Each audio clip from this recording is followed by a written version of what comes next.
5 enormous concrete fingers emerging from the Atlantic sand is one of the most arresting sights in all of South America. Chilean sculptor Mario Irarrázaval created La Mano, officially Los Dedos, the fingers, in 1982 for a local sculpture competition, and it has become the defining image of Punta del Este ever since. Planted on the wild, wave-battered Playa Brava, the sculpture gains extra drama from the churning Atlantic surf that surrounds it at high tide.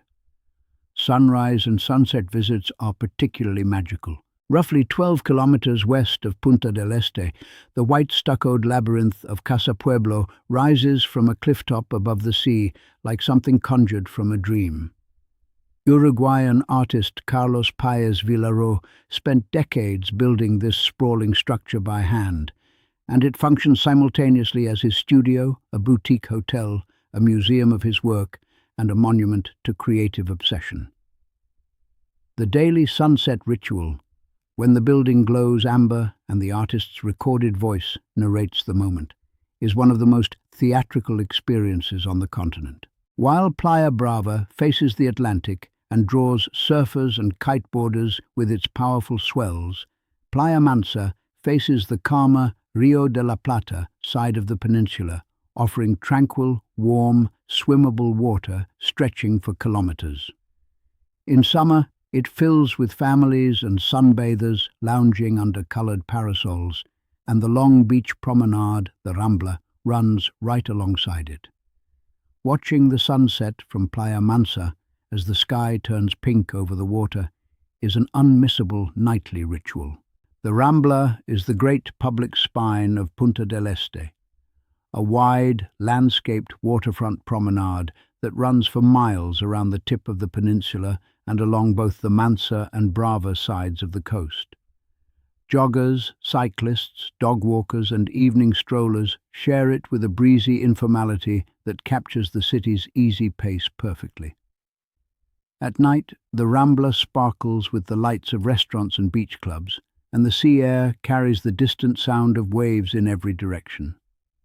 A 10-minute ferry ride from the Puerto port area deposits you on Isla Gorriti, a forested island in the bay with clear turquoise water, 2 pristine beaches, the ruins of an 18th-century Spanish fort, and a handful of beach restaurants serving freshly caught fish. The island is wonderfully low-key. No cars, no souvenir shops, no stress, and the contrast with Punta del Este's bustle is immediate and total. Boat trips run frequently in summer and are one of the best half-day escapes from the main strip. The old working port district, clustered around the western tip of the peninsula, is the most characterful corner of Punta del Este proper. Colourful fishing boats bob alongside yachts in the marina, seafood restaurants spill onto cobblestone streets, and the atmosphere is genuinely local rather than resort-polished. The Puerto market is a good spot for lunch, and the views back across the bay toward the town's tower blocks, the famous Dedos skyline, are excellent from the harbour walls. At the very tip of the peninsula, the actual Punta Point, a 19th-century lighthouse marks the spot where the Rio de la Plata officially becomes the Atlantic Ocean. Standing here, with rough water on one side and calmer river on the other, you can physically feel the geography that has shaped this entire region. The lighthouse grounds are open to visitors, and the surrounding streets of the historic peninsula neighborhood are lined with low-slung houses and buzzing pavement cafes. Hidden among the pines in the quiet Cantagril neighborhood, the Museo Rally is one of South America's most pleasantly surprising art spaces. Founded by the Rally family, it houses an extraordinary collection of European surrealist works. Dalí, Magritte, Miró and Chagall feature prominently, alongside prominent Latin American artists including Fernando Botero. The galleries are airy and unhurried, admission is free, and the garden sculpture walk is a delight. It is easily combined with a visit to Casa Pueblo.